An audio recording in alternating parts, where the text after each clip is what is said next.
What if I told you that every heartbeat you feel right now is proof that you've already survived 1,000 battles? What if I told you that pain doesn't mean you're weak? It means you've been strong, longer than anyone should ever have to be. Some people see life as a straight line. Birth, growth, success, family, joy. But for some of us, life is a maze. Twisting, dark, loud on the outside, but silent inside. We fall. Not once. Not twice. Sometimes, more times than we can count. But every time we rise, there is a power, a grace, that can only be born in the fire.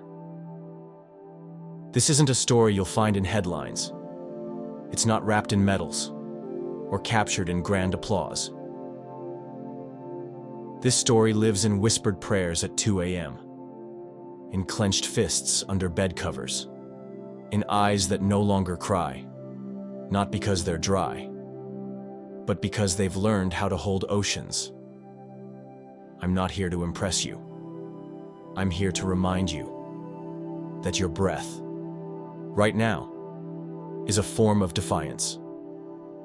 That choosing to exist, when your own thoughts scream otherwise, is not weakness, but the purest form of courage. Let me tell you about nights where sleep became a stranger and thoughts circled like vultures. Let me show you mornings where getting out of bed felt like lifting the world, but I did it, one limb at a time. And if you're still with me, if you're still reading, then there is a fire inside you too. Even if right now, it feels like smoke and ash. This isn't just a monologue, it's a mirror. And maybe in these words, you'll see your own reflection, not as broken, but as brave. Because being broken and still walking forward is a kind of heroism we don't talk about enough. You're not too sensitive. You're not too emotional. You're not too weak. You are human. And humanity, in its rawest form, is breathtakingly resilient. I have bled silently, laughed publicly, and fought battles no one will ever see. But I'm here. And that matters. So are you. And that matters more than you know. They told me healing is linear. They were wrong. Healing is messy, non-linear, unpredictable, and sometimes exhausting. But it is also miraculous.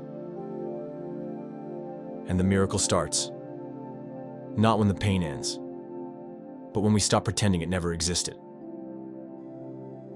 You don't have to have it all figured out. You just have to take the next breath, the next step, the next minute. So this is my voice, and if it reaches you, know this: you are not weak for struggling. You are powerful for surviving. Now, I ask you to walk with me through the echoes of despair, the quiet victories, the shame I buried, and the hope I unearthed. This is not the story of how I broke.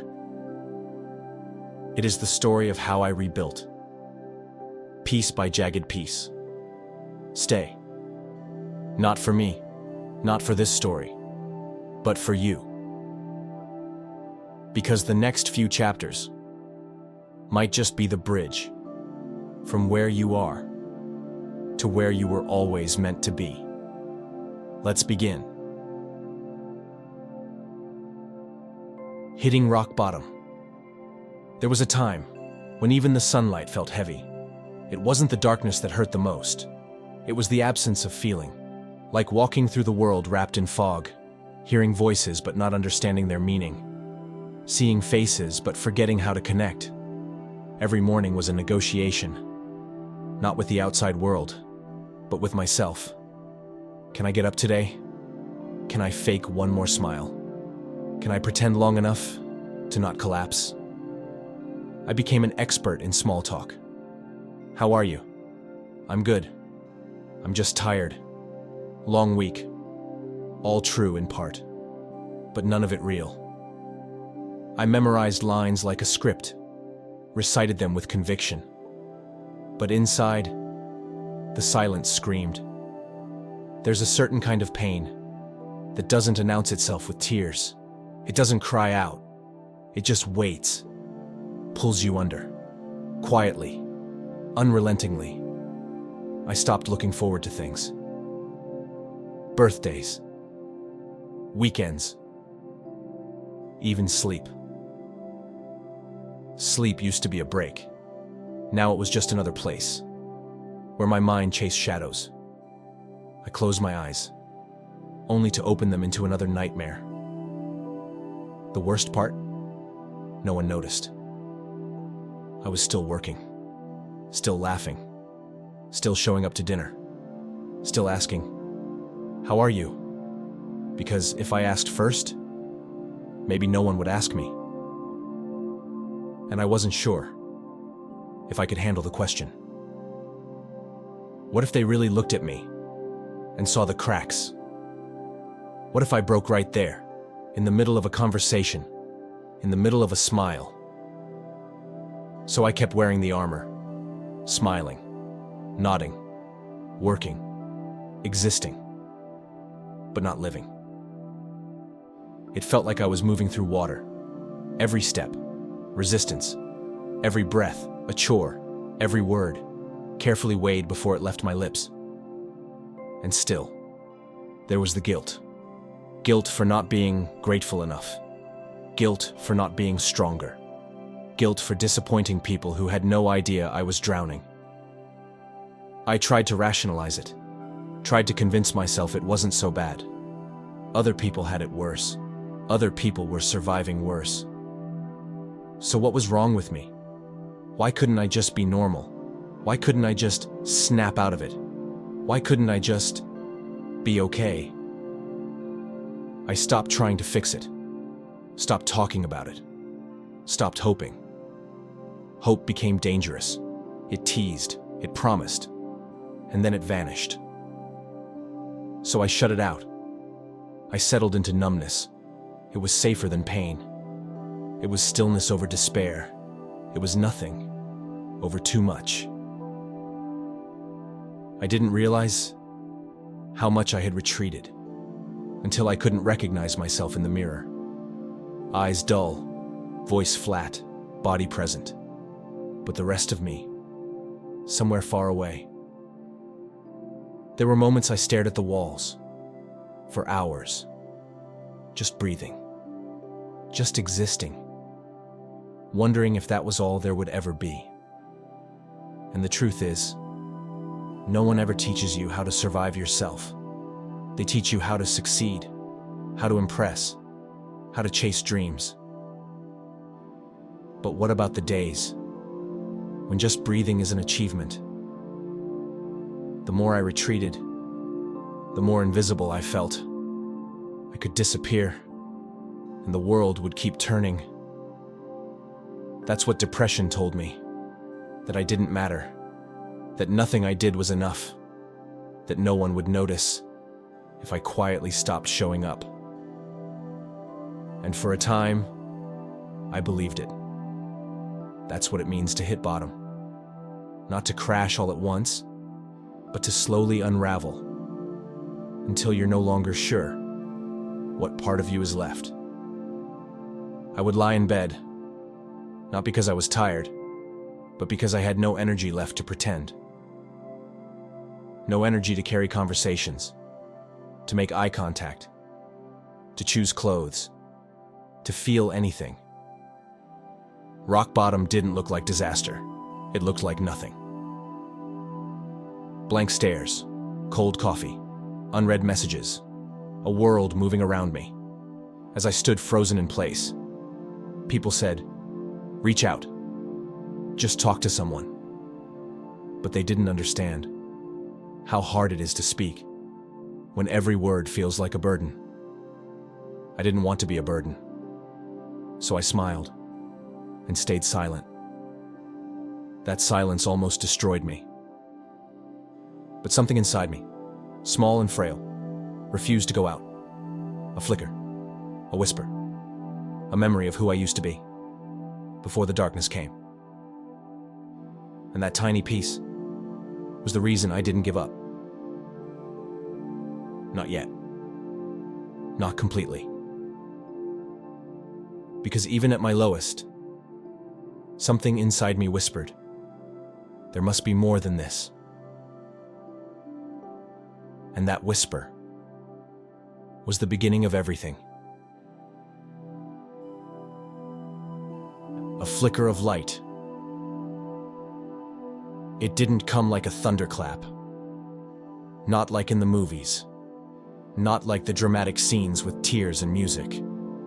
It came quietly, softly, so gently I almost didn't notice it. It was a sentence, spoken in passing, from someone I barely knew. You don't have to be strong all the time. At first, I dismissed it, because strength had become my mask, my only defense. But later that night, as I lay staring at the ceiling again, those words echoed like a whisper in an empty cathedral. You don't have to be strong all the time. And for the first time, I allowed myself to feel what I had been burying. Exhaustion, anger, loneliness, grief for the person I used to be. I didn't collapse. I didn't fall apart. I just exhaled and felt something shift. It was the smallest of cracks, but that's how the light always gets in. The next day, I sat in silence longer than usual, not out of despair, but out of a strange curiosity. What if I don't rush to hide? I turned off the noise. No music, no TV, no social scroll. Just me and the quiet. And in that quiet, I met myself again.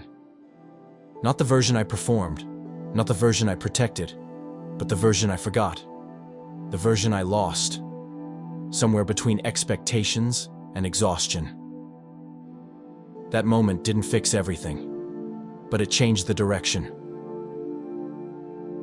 It was like spotting the faintest star in a night sky you had already given up on.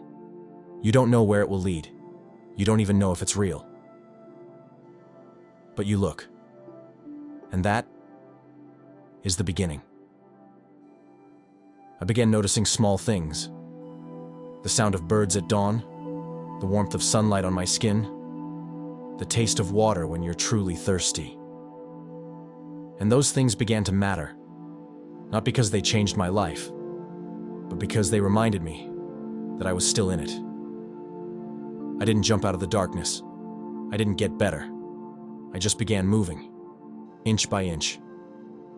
Sometimes forward, sometimes sideways, sometimes back, but always moving.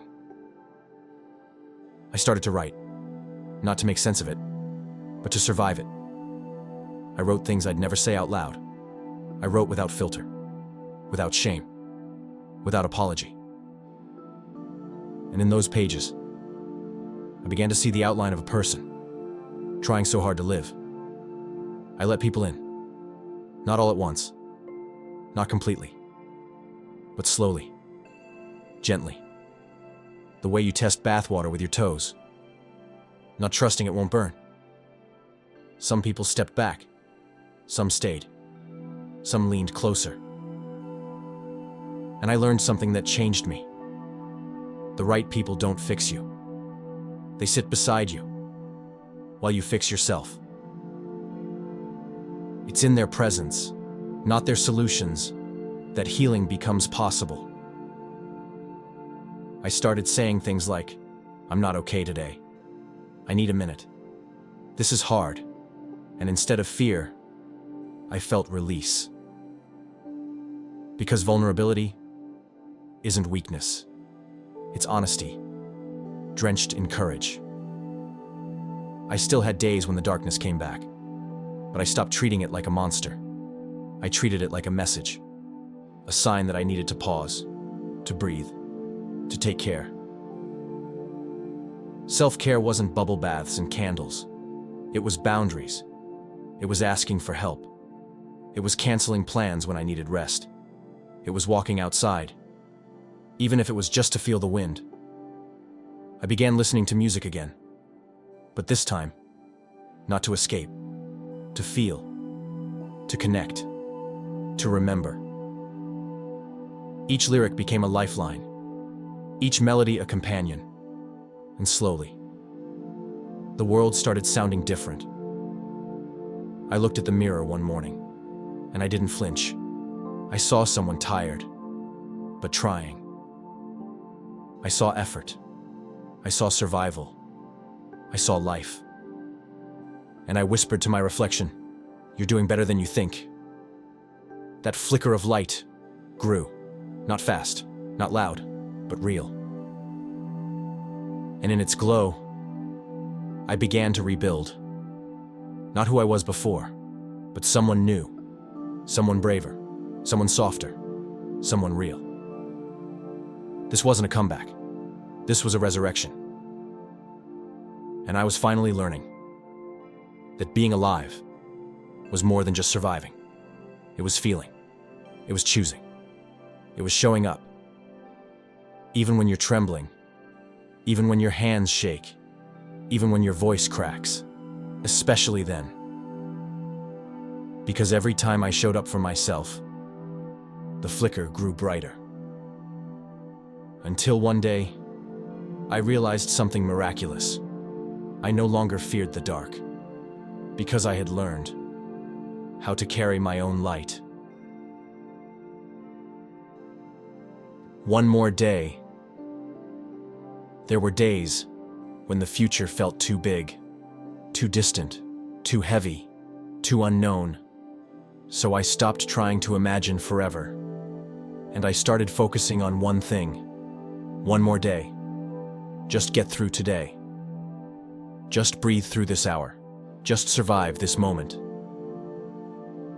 That's how it began. Not with vision boards or grand dreams, but with the simplest of intentions. Stay, live, endure. And somehow, day by day, that was enough. Some days, one more day, looked like silence. A quiet room, the comfort of blankets pulled high. Other days, it looked like noise, music playing loud, laughter with strangers, phone calls I almost didn't answer. But in all of it was a choice, a thread I held onto. Thin, yes, but unbreakable.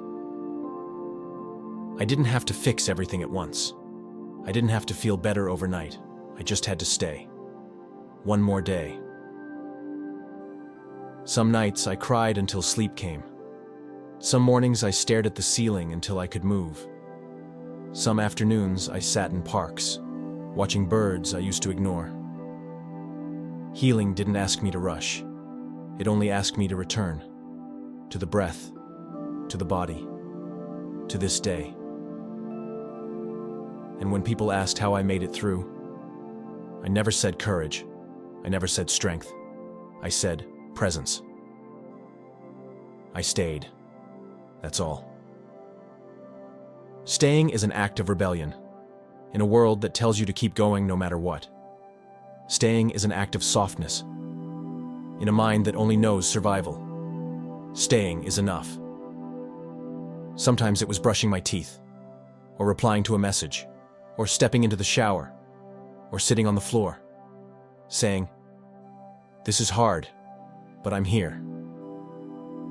Every time I said, "I'm here," I stitched myself back together, one invisible seam at a time. I stopped judging my pace, stopped comparing my timeline, stopped asking why I wasn't further along. Because forward is forward, even when it's quiet, even when no one sees it. I began to fall in love with the small things. The first sip of coffee, the way sunlight touches my hands, the sound of my favorite song at 3 p.m., the kindness of strangers I may never meet again. These moments, tiny and fleeting, became anchors. Proof that life is not found in the milestones alone, but in the gentle, steady rhythm of choosing to stay. I no longer strive to be strong. I strive to be real, to be whole, to be awake to what is here, even if it hurts. And that's what one more day has taught me. It's not about escaping the pain. It's about making peace with it. It's about learning that we can sit beside sorrow without becoming it. Hope didn't return like lightning. It arrived like morning fog, soft, slow, revealing what was always there beneath the weight. There are still hard days. Of course there are. But I don't dread them anymore, because I've met myself in the hardest hours, and I didn't run. I stayed.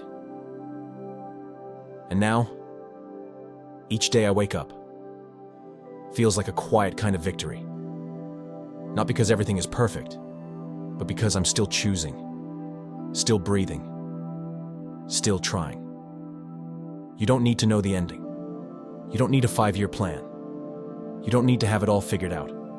You just need this moment, this breath, this day. So if you're here, on the edge of giving up, leaning into the doubt, listening to the voice that says, you can't do this anymore, let me offer you this.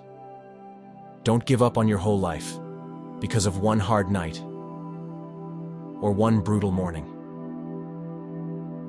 or one memory you wish you could forget. Stay. One more day. That's all. You don't need to be perfect. You don't need to be healed. You just need to be here. Alive. Breathing. Present.